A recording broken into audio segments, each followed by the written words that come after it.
Вести на Канал 8, добар ден.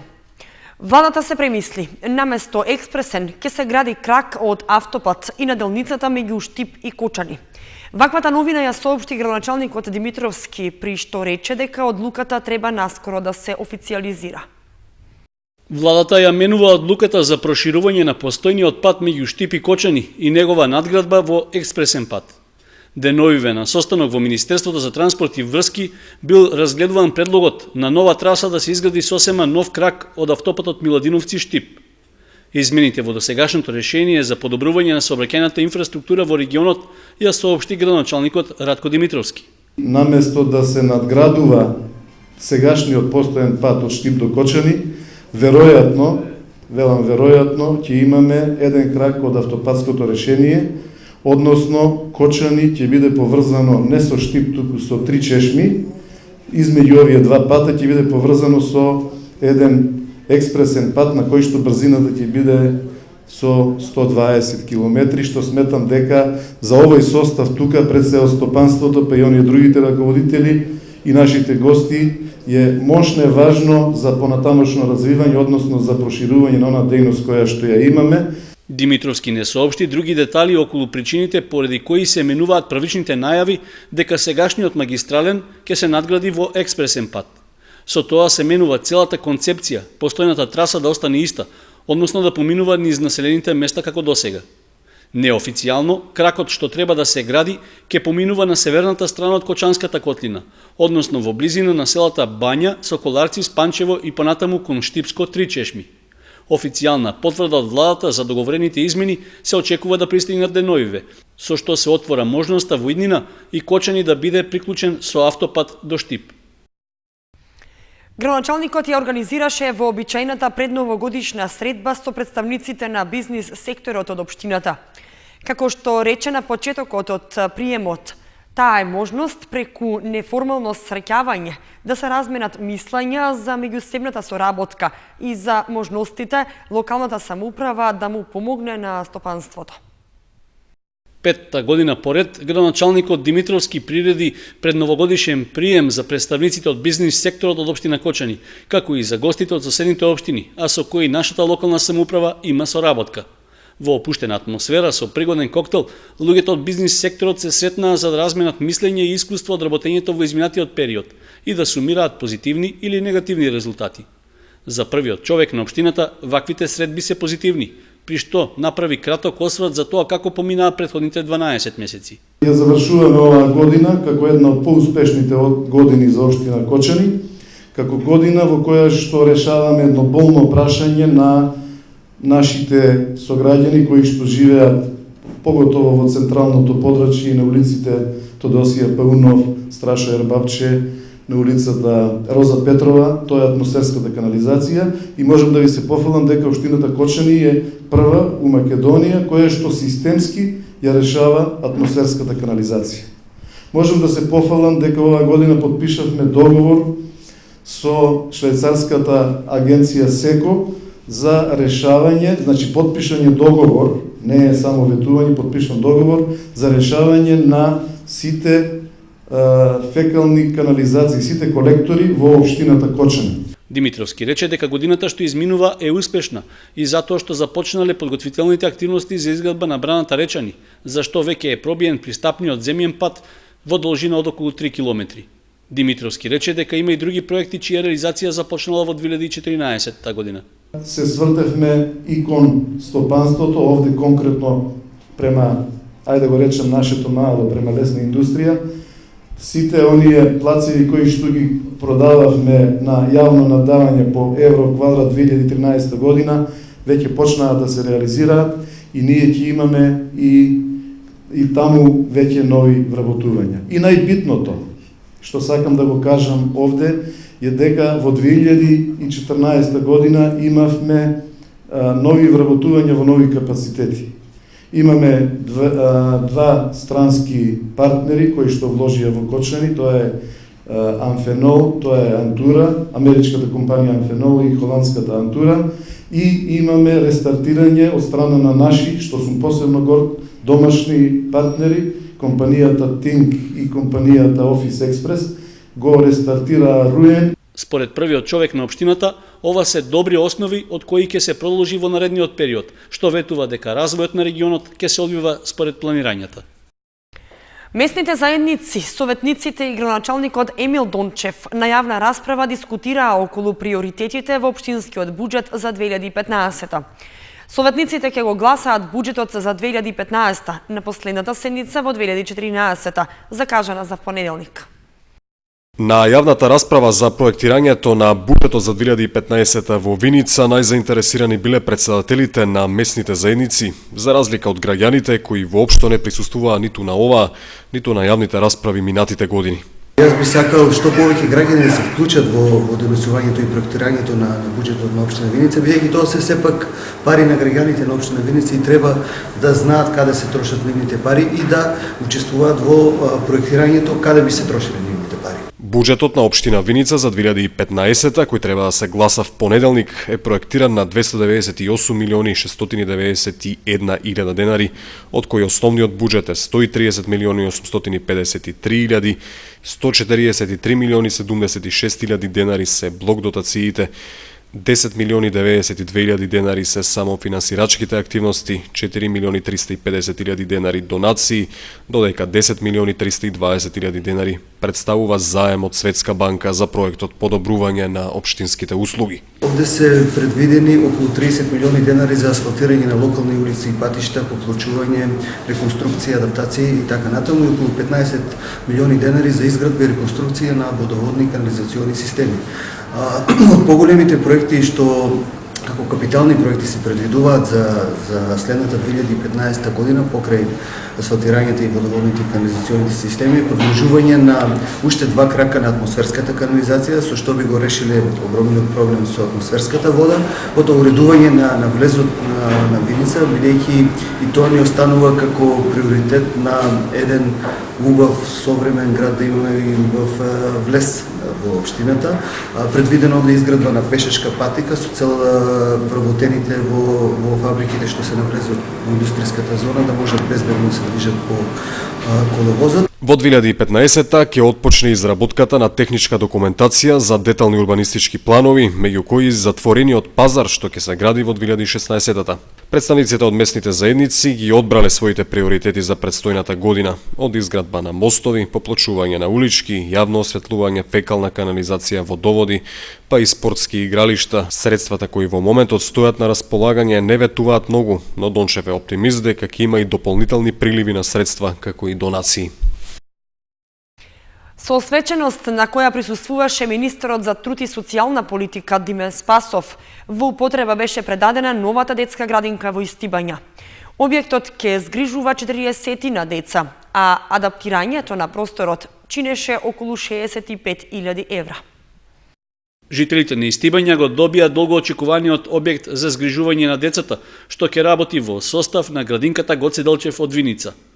Објектот е сместен во приземниот дел на Домот на културата во селото и располага со 2 училници, кујна, трапезарија и помошен простор. Адаптацијата се реализираше со финансиска поддршка од Министерството за труд и социјална политика, а на свеченото предавање во употреба присуствуваше министерот Диме Спасов во придружба на пратеникот Владко Ѓорчев и градоначалникот Емил Дончев. Еве, после една година се отвора и втора градинка, втор објект во уште едно рурално населено место. Со овој проект значително се зголемува капацитетот за згрижување и воспитување на деца од предучилишна возраст. Ние имаме интензивна соработка со општината во реализација и на други проекти. Набрзо и во завршна фаза е реализацијата на проектот отворање на дневен центар за стари лица, токму овде повторно во населеното место Истибања. Министерството за труд и социјална политика изминатиот период интензивно е посветено на зголемување и подобрување на капацитетите во детските градинки широм Република Македонија. Според градоначалникот Дончев, со отворањето на градинката во Истибања конечно е реализирана желбата на овдешните жители да добијат институционално згрижување на нивните најмали, каде освен целодневниот престој ќе имаат и соодветна предучилишна едукација. Идејата е децата од нашите населени места да ги имаат истите предуслови како и децата во градот, односно да учат, да се забавуваат и спремни да ги дочекаат првите училишни денови. Јас сакам да упатам голема благодарност до Министерството за труд и социјална политика и до владата на Република Македонија за ова огромна подршка што ни ја дава во делот на детската заштита. Ние не застануваме овде, имаме многу проекти, пред се во делот на енергетска ефикасност, каде што вложуваме средства во ревитализација, во адаптација на детските градинки, со цел да заштедиме средства и овие средства да ги употребиме во поголема грижа за нашите деца, за нашата иднина. Задоволни од изградбата на новиот објект за згрижување на децата во Истибања се и од градинката Гоце Делчев од Виница. Новата детска градинка во Истибања е опремена со комплетна опрема за згрижување на 40 дечиња. Инвестицијата е целосно од Министерството за труд и социјална политика со износ нешто над 4 милиони денари. За потребите на градинката во Истибања беше адаптирана површина од 125 метри квадратни, а во неа е вградена најсовремена опрема за детски градинки. Штипската полиција поднесе 2 кривични пријави против 41-годишниот ДА од Кучани и 31-годишниот ЕЗ од Штип за сторени 2 кривични дела – симнување или оштетување на службен печат или знак. ДА како продавач во Палестина Дени Доел Штип на 26 ноември и ЕЗ како одговорно лице на ЗИПО Доел од Штип на 20 ноември го симнале службениот печат и знак поставен на објектите од страна на овластени службени лица од УЈП по претходно донесено решение за привремена забрана за вршење на дејност. Агенцијата за вработување распиша нов оглас за одредена категорија невработени лица. До 15 јануари заинтересираните можат да поднесат пријава за следење обука за туристички водичи и обезбедувачи. Во Агенцијата за вработување во тек е оглас за обуки за туристички водичи и придружници и за обезбедување. Обуките се однесуваат на сите активни баратели на работа од областа на туризмот, со која 15 лица може да добијат лиценца за туристички водич или придружник, и од областа на обезбедувањето, каде може да аплицираат активни баратели на работа со статус на деца без родители до навршување на 18 години и со приматели на социјална парична помош, за што се предвидени 20 лиценци. Од Агенцијата за вработување очекуваат дека со овие мерки дополнително ќе популаризираат 2 групи невработени кои во овој момент малку се оставени настрана. На тој начин, според агенцијата, ќе им се помогне да добијат соодветна обука по која веднаш ќе може да добијат вработување. Сите активни баратели на работа евидентирани во Агенцијата за вработување може да аплицираат за обука за туристички водичи или придружници со диплома од минимум средно образование, заверена кај нотар, копија од државјанство и лична карта, извод од матична книга од родени и познавање на еден од светските јазици. Од областа на обезбедувањето пак може да аплицираат сите активни баратели на работа што имаат статус на деца без родители до навршување на 18 години и со приматели на социјална парична помош. Потребно е да бидат државјани на Република Македонија и да имаат живеалиште во земјава, да имаат наполнети 18 години, да поседуваат лекарско уверение за општа психофизичка и здравствена состојба не постаро од 3 месеци, да не се осудувани и да имаат завршено најмалку средно образование. Заинтересираните граѓани што ги исполнуваат условите може да аплицираат во агенциите за вработување во Кочани и Виница.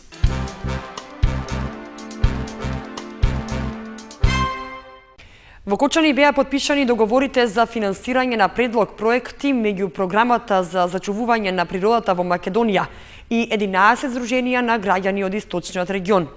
Со тоа ќе им се помогне на локалните заедници одржливо да управуваат со природните ресурси во регионот. Од пред 2 години во Македонија започна реализацијата на програмата за зачувување на природата, што ја финансира Швајцарската агенција за развој и соработка. Таа ќе се спроведе во 2 фази, од кои првата до крајот на 2016 година. Во Кочани се одржа заеднички состанок на представници од програмата и на граѓанските здруженија од Брегалничкиот регион, при што беа подпишани договорите за финансирање на предлог проектите со кои ќе се работи на зачувување на природата и одржливото управување со ресурсите. Вкупниот буџет на оваа програма е околу 5 милиони швајцарски франци и тука најголеми активности кои што се предвидени и веќе се во тек на реализација се просторниот план за Источен плански регион, понатаму национална стратегија за заштита на природата, стратегија за развој на туризмот во регионот, активности за поддршка на агробиодиверзитетот, неговото зачувување, прогласување на заштитени подрачја и една компонента која што е многу интересна бидејќи има брзи и видливи резултати, а тоа е поддршка на невладините организации и општините со мали проекти. Програмата за зачувување на природата во Македонија треба да помогне во одржувањето на големата биолошка разновидност и природните екосистеми, со промоција на нивното одржливо користење и управување. До крајот на рокот за аплицирање добивме вкупно 33 апликации, од кои во финалната фаза, после делот посета на лице место, после детална анализа, се селектирани вкупно 9 проекти кои што ќе се имплементираат во Брегалничкиот регион. Од нив 3 се однесуваат на практики за енергетска ефикасност и искористување на обновливите извори на енергија, а 6 проекти се однесуваат во делот на конкретни мерки за зачувување на природата. Значи, добитниците се здружение на граѓани кои што ќе ги имплементираат проектите заедно со локалното население, со институциите од општините од Брегалничкиот регион. Во зависност од активностите што треба да се спроведат, проектите ќе траат од 6 до 10 месеци, пошто треба да дадат видливи резултати.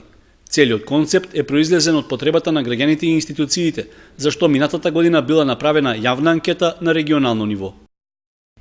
Грејната сезона е во полн ек. Сепак, одредени количини дрва за огрев може да се набават и на средина од сезоната, а цената за метар просторен останува непроменета.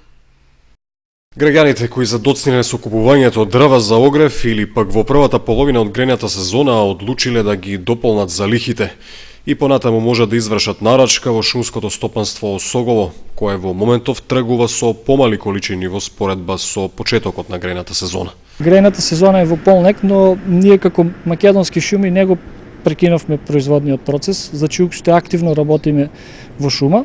Покрај сечата перманентно симнуваме и огревно дрво, така да одредена количина на огревно дрво го имаме веќе складирано на плацот и најчесто оние граѓани кои што до крајот на до овој период не успеале да обезбедат минимални количини на огревно дрво, вршиме така помала уплата од 2-3 кубика кои што сметаат дека ќе недостасува тоа огревно дрво.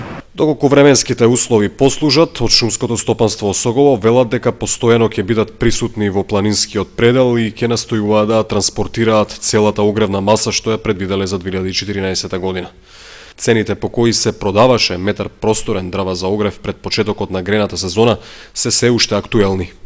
Цената е старата, значи огревно дрво од бука од 7 до 16 см е 2372 денари, оно од карактеристичната сеченица е од 1860 денари, ние наплаќаме услугата за извршен превоз од 200 денари. Овие цени се важечки подолго време и не се условени од евентуална доцна извршена нарачка. Сепак поголем број од домакинствата со дрва за огрев се снабдуваат навреме, а со искуствата од претходните зими, количините дрва за огрев во најголем број случаи се планираат рационално, но временските услови се променливи, така што честопати се случува да се јави потреба од нови помали количини. Во Кочани започна со работа новиот угостителски објект Аква Кабаре, лоциран кај градскиот базен. Современо уредениот објект, според сите светски стандарди, ветува добра забава за неколку генерации млади и сите оние кои се чувствуваат така. Според најавите од менаџерскиот тим, кабарето ќе работи секој ден од 20 до 4 часот. Како изненадување за посетителите, во план е секоја вечер да се организира разновидна забавна програма, што ќе представува новост во ноќниот живот на градот.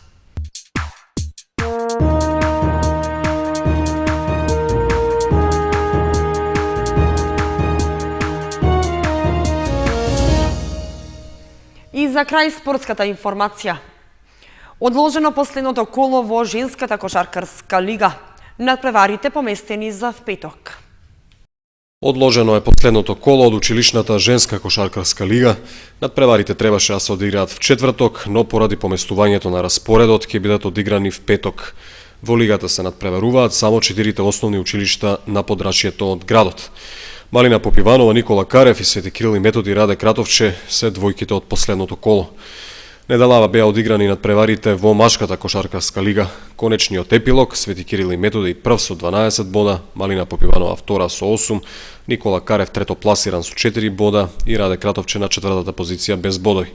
Екипата на Свети Кирил и Методи на тој начин стана победник во машката училишна кошаркарска лига.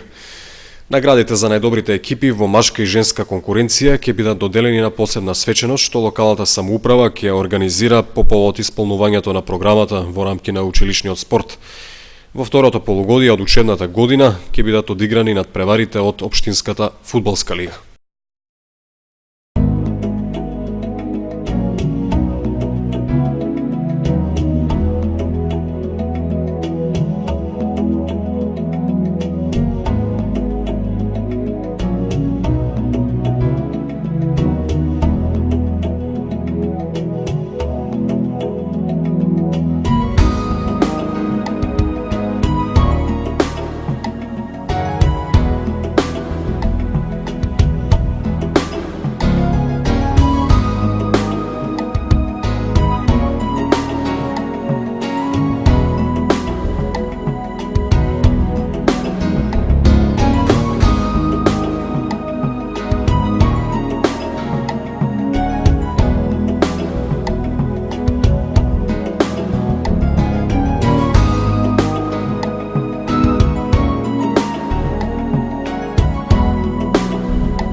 Го следевте најновото издание на вестите на Канал 8. Ви благодариме што бевте со нас. Информациите ги имате и на веб страницата kanal8.mk. Довидување.